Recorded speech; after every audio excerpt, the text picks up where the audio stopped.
तो सारे पत्रकार बंधुओं का भारतीय जनता पार्टी जम्मू कश्मीर मुख्यालय में मता मता स्वागत है। एक बड़ी जरूरी गल पिछे तुसां की अज असें सादा दिता है। एक बारी फिर सारी डोगरा रियासत का अपमान होया है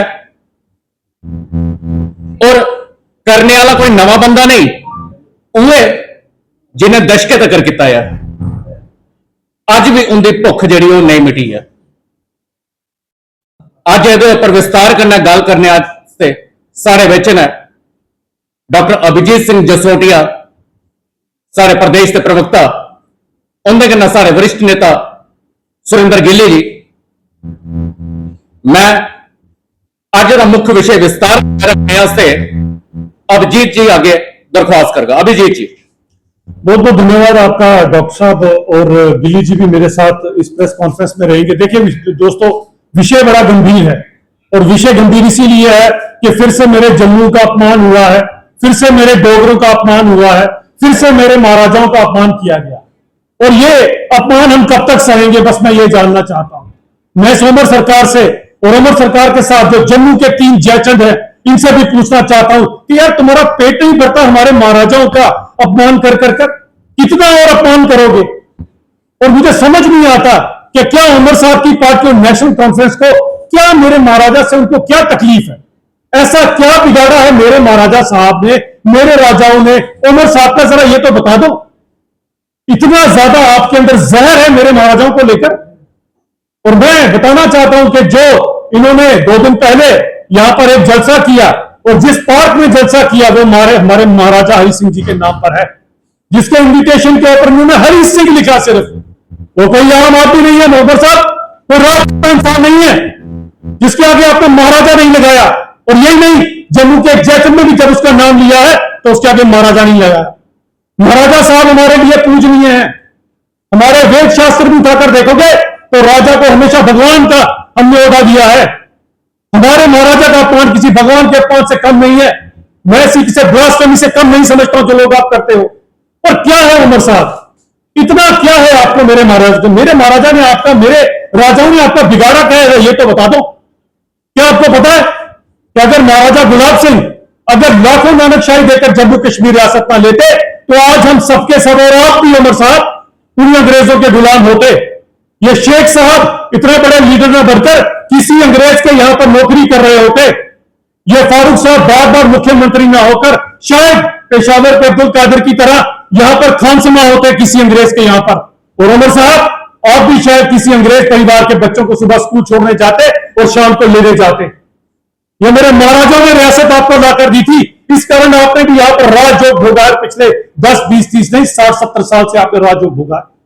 आपको तो शुक्रगुजार होना चाहिए महाराजाओं का, वरना पूरे हिंदुस्तान पर जिन अंग्रेजों ने हुकूमत की, जिन हम हिंदुस्तानियों को उत्पीड़ना की, उन अंग्रेजों ने हमें भी अपना गुलाम बनाकर रखा होता। ऋणी हैं हम सब अपने महाराजाओं के। लेकिन अफसोस होता है कि एक पार्क के अंदर जो आप ड्रामा खेलते हो और उस ड्रामे के अंदर आपको कहीं पर भी ये नहीं आता और पिछाकर कि एक श्रद्धा सुमन ही वहां पर अर्पित कर देते। आपसे तो मुझे कोई उम्मीद नहीं है उमर साहब, क्योंकि मुझे पता है मेरे महाराजाओं के पुतले तक आपको चुभते हैं। हमें वो भी याद है पिछले दौर में आप कहते थे मैं यहां से निकलता हूं तो ये पुतला मुझे बार बार सामने दिखता है, इसका मुंह उधर को करो। ये भी सच्चाई है उमर साहब, आपको याद होगा। कोई जाने ना जाने आप अच्छी तरह से पाते हैं कौन वो ऑफिसर था जिसको आपने ये बात कही थी। बड़ा अफसोस होता है उमर साहब जब आप इस तरह का शब्द मेरे महाराजाओं के खिलाफ लगाते हैं। लेकिन अफसोस आपका नहीं, मैं तो कहता हूं, मैं समझ सकता हूं आपका पर्सनल वेंडेटा हो सकता है महाराजा साहब के साथ। लेकिन मैं जम्मू के 3 पूछना चाहता हूं कि आप लोगों को तो जम्मू के लोगों ने जिताकर भेजा, 2 को तो इंडिपेंडेंट जिताकर देखा, आपकी कार्यकर्ता की तरफ देखकर उन्हें आपको जिताया। आज वो सबके सब लोग आपसे पूछ रहे हैं कि हमारे महाराजा का अपमान आप भी कर रहे हो। और उन दोनों में खास के लोगों से पूछना चाहता हूं कि जब ये अपमान हो रहा था आप क्या कर रहे थे? क्या आपके भी ख्यालात, मैं खास कर 3 जयचंदों की बात करूं, क्या आपके ख्यालात भी वही है जो नेशनल कॉन्फ्रेंस के मेरे महाराजा साहब को लेकर? क्योंकि हमें तो याद है सांबे की रैली के अंदर उमर साहब ने कहा था कि इनके राजाओं को हमने कंधे पर उठाकर यहां से लखनपुर के पार फेंक दिया। मेरा वही महाराजा था जो सेकुलर था, जिसने कहा था जस्टिस इज बाय रिलीजन। अगर आपको याद स्कूल नहीं होगा तो एक जबर स्कूल कहे जाते थे जो कश्मीर के अंदर महाराजा साहब ने चलाए थे, जबरदस्ती बच्चों को पकड़कर और उनको स्कूल में पढ़ाया जाता था। ऐसा था महाराजा, उसने कभी जम्मू और कश्मीर में कभी मतभेद नहीं किया। अगर यहां पर 2 इदारे बने, कोई हेल्थ इंस्टीट्यूट, तो वहां पर भी 2 ही बने। यहां पर अगर 10-12 स्कूल बने तो वहां पर भी 10 स्कूल बने। यहां पर अगर 2 कॉलेज बने तो वहां पर भी 2 कॉलेज बने। उसने कम से कम नेशनल कॉन्फ्रेंस की तरह, शेख साहब की तरह और फारूक साहब की तरह एक आंख से देखने का काम नहीं किया। ऐसे महाराजों का अपमान कर करके आपका पेट नहीं भरता है। और ये जो आपने नया शगुफा छोड़ा हुआ है, स्टेट स्टेट स्टेट चिल्लाते हो आप, अरे स्टेट तो ये महाराजा हरि सिंह की थी।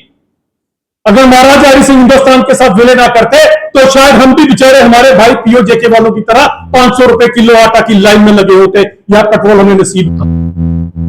आज हमारे भाइयों की वहां पर चीखो पुकार है पीओ जेके के अंदर। मेरे वहां पर भाई रो रहे हैं, कभी वो रजौड़ी पूछ के लोगों के आगे गुहार लगाते हैं, लेकिन एक बार भी आपसे उन्होंने मुखातिब नहीं हुए। क्यों? क्योंकि उनको पता है ये उनके साथ पाप शेख साहब ने किया था, नेहरू ने किया था। जब महाराजा साहब ने पूरी रियासत का विलय हिंदुस्तान के साथ किया तो क्यों मेरे पीओ जेके के भाइयों को, क्यों मेरे भिंडर के भाइयों को, क्यों मेरे मीरपुर और देव बटाला के लोगों को आपने छोड़ दिया? कारण यही था कि वो शेख साहब को लीडर नहीं मानते थे अपना, जिस तरह से जम्मू के लोग नहीं मानते थे। हमें भी याद है प्रेमनाथ डोगरा जी के साथ क्या हुआ था। 51-52 की पहली असेंबली में हमें याद है कि 1.5 लाख मेरे जम्मू की पॉपुलेशन ज्यादा थी, लेकिन 18 से ज्यादा सीटें आप वहां पर ले गए, जिसके चलते आज भी उमर साहब जब मुख्यमंत्री बने हैं, टेक्निकली उमर साहब कभी मुख्यमंत्री नहीं हो सकते थे, क्योंकि यही भारतीय जनता पार्टी ने 1.5 लाख ज्यादा वोट लिए थे आपसे।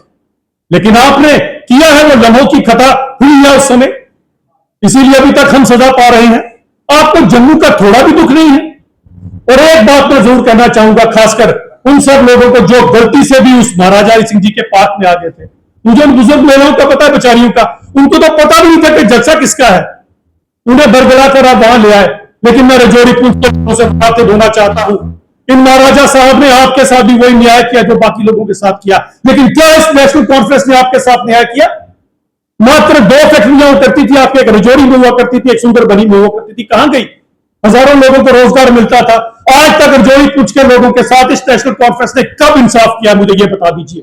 आप हमारे लोग हैं, आप भी हमारी तरह डोगरे हैं।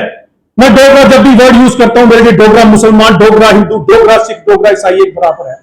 और मेरे महाराजा साहब अपनी दोनों आंखों से बराबर देखा करते थे कश्मीर और जम्मू को। इन नेशनल कॉन्फ्रेंस वालों की तरह एक आंख से नहीं देखा करते थे। और बड़ा दुख होता है मुझे तो इसमें एक मंसूबा नजर आता है आपकी स्टेटहुड की इस डिमांड के लिए, महाराजा साहब की उसी स्टेट की डिमांड के लिए। मुझे तो आज इसमें एक बहुत बड़ा मंसूबा नजर आता है। और मैं तो कहूंगा केंद्र से भी कि इस विषय पर जांच होनी चाहिए कि इसी समय आपने ये नया राग अपना क्या शुरू किया है, जंतर मंतर का नया तंत्र क्या लोगों को बता रहे हो? इसके पीछे आपका क्या सोच है? आज तक तो 2 साल से आपने ऐसी बात नहीं की, अब ये नया षड्यंत्र क्यों? कहीं ऐसा तो नहीं पीओ जेके में जो लाशें गिर रही हैं मेरे जम्मू कश्मीर के लोगों की, मेरे उसी महाराजा के रियासत के लोगों की, जो आज भी तवक्को रखते हैं कि कम हम लोग आएंगे और उन्हें पाकिस्तान और ISI के षड्यंत्रों से बचाएंगे?